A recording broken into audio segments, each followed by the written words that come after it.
শিক্ষার্থীবৃন্দ, আসসালামু আলাইকুম।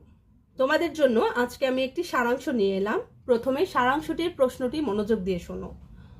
অভাব আছে বলিয়া জগৎ বৈচিত্র্যময় হইয়াছে, অভাব না থাকিলে জীব সৃষ্টি বৃথা হইত।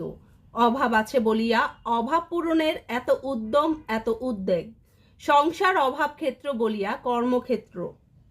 অভাব না থাকিলে সকলকেই স্থাণু স্থবির হইতে হইত, মনুষ্য জীবন বিড়ম্বনাময় হইত।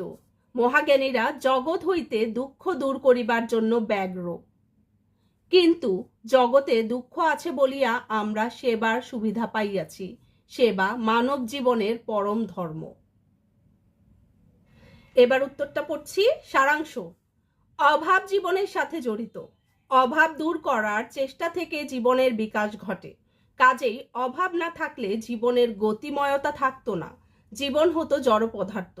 জ্ঞানীরা জগৎ থেকে দুঃখ দূর করার জন্য মানুষের সেবা করেন এবং একেই তারা মনে করেন জীবনের মহান ধর্ম।